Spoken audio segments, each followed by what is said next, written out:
U.S. automaker Tesla suspended production in China.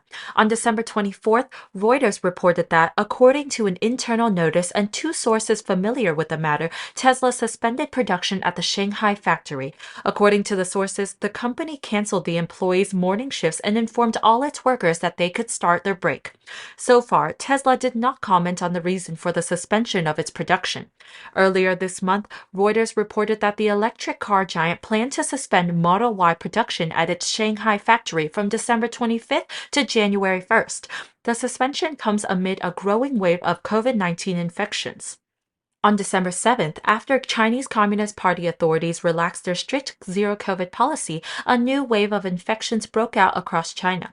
According to leaked minutes of an internal CCP meeting that multiple media outlets confirmed, the Chinese regime estimates that 250 million people have been infected with the COVID-19 virus in the past 20 days. The figure is exponentially higher than the official count of infections reported by the regime. If accurate, it could mean that China's pandemic outbreak is the largest in the world. After nearly 3 years under a strict zero-COVID policy, the regime left the Chinese population with little natural immunity against a virus that appears to be out of control in the country. The outbreak of the virus has overwhelmed morgues and hospitals. The megacity of Shanghai, home to a population of 25 million, is one of the many Chinese cities affected by the new COVID outbreak. Hospitals in Shanghai are struggling to cope with the increase in the number of infected patients. People cannot buy fever-reducing drugs in pharmacies and have to return empty-handed. Several companies have been forced to close because of the contagion among their employees. One of the people who spoke to Reuters said that the workers at the Tesla plant have fallen ill due to the current wave of the virus, delaying operations. Tesla is also grappling with high inventory levels as its second-largest market prepares for a slowdown. The past week, the Shanghai plant has focused on manufacturing models for export. Notably, Shanghai's economy contracted nearly 14% in the second quarter as the sudden shutdown in the financial and commercial center closed factories, reduced consumer spending, and disrupted operations at the world's largest port. Chinese Foreign Ministry spokesman Zhao Lijian has not appeared in public for more than 20 days and is suspected of being infected with the virus. Recently, his wife Tang Tianru posted on Weibo a comment that she was helpless because she couldn't buy medicine, which has attracted the attention of the outside world. However, the post quickly disappeared after being mocked by netizens. The next day, Tang Tianru posted a message thanking her neighbor for sharing fever medication. China's foreign ministry spokesman usually chairs weekly press conferences. However, Zhao has not appeared since December 2nd. According to a screenshot posted on the internet, on December 19th, his wife Tang Tianru posted on her personal Weibo account, "How many more days will my husband have to endure this fever? It's been more than a week. I can't buy anti-inflammatory medicine, cold medicine, antipyretics. I feel extremely helpless. Where have all these medicines gone?" Tang has 95,000 followers on Weibo. After she posted the complaint, many netizens left mocking comments. Many people did not believe that Zhao could not get the medicine, suspecting that Tang was faking. There were also many people surprised that even the wife of a spokesman for foreign affairs could not afford medicine. Another netizen asked if it's true that the Chinese Foreign Ministry said 2 days ago that they have regime superiority and don't need foreign aid. Weibo account Bauer the farmer posted this question to Tang. If the foreign hostile forces that your husband and you often mentioned truly caused the situation that you shared on your Weibo account, and you turn your back to criticize the CCP's 3-year pandemic policy, blaming it for not just mid-level foreign affairs officials, but ordinary people's lack of medicine, how will the spokesperson respond? Currently, the information is still spreading and there are still many comments from netizens. In recent years, Tang has become an internet celebrity. Her Weibo post that received the most criticism from netizens was when the pandemic situation in China was tense in June. She mourned for the simple but practical life in Germany, along with some pictures of the peaceful years in some German cities. She also wrote, "Life after work in the heart of Germany. No overtime, no phone calls." Netizens in turn questioned the Chinese regime's policy, no travel abroad except in necessary cases. They asked why Tang needed to go to Germany to feel calm and down to earth, and why she can't overcome difficulties with us during the tense pandemic situation.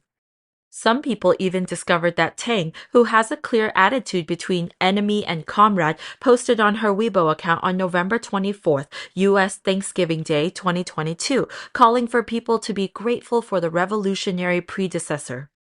In this regard, netizens criticized her for the inconsistency between her words and deeds, luxurious lifestyle, and even doubted that she had lived abroad for a long time. Tang deleted the content on Weibo later.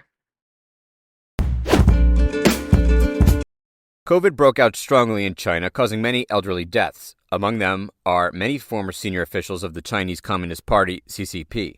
According to Da Jiwan, Guangdong Provincial Party Secretary Huang Kunming offered his condolences to the families of former CCP high-ranking officials who passed away due to COVID.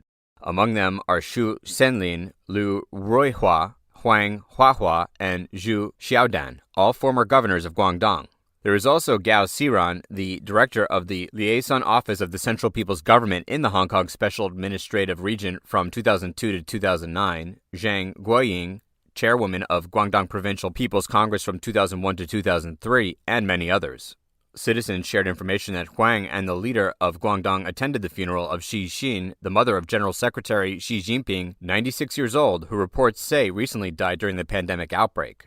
There's also a rumor that the CCP will relocate Xi Xin's body to Shaanxi province to be buried alongside her husband, Xi Zhongxun, the former party secretary of Guangdong province and father of Xi Jinping. Xi Xin's father was an official in the government of the Republic of China. However, Xi joined the CCP and married Xi Zhongxun in 1944. Wang Wenbing, a Chinese Ministry of Foreign Affairs spokesman, recently wore a jet black tie during a regular press conference. Some foreign media reporters asked Wang Wenbing if the tie had any special meaning. Wang Wenbing replied, "I don't need to tell you more, do I?" Currently, the information about the possible death of Xi Jinping's mother is considered a rumor. No CCP agency has confirmed the news.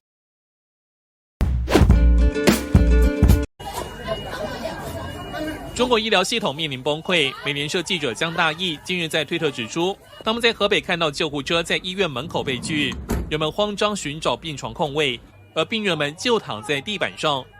北京外籍医师伯恩斯坦向路透社表示，他30多年的急诊室经历，从没见过医院这样的紧绷。The hospital is just overwhelmed from top to bottom. So, the ER filled up with people. A lot of them got admitted to the hospital. They're not getting better in a day or two, so there's no flow. There was no preparation. Like, nobody knew. 伯恩斯坦指出，他所在医院的加护病房、急诊室、发烧门诊和其他病房都满了，没有位置，并直言最大的挑战就是他们对此毫无准备。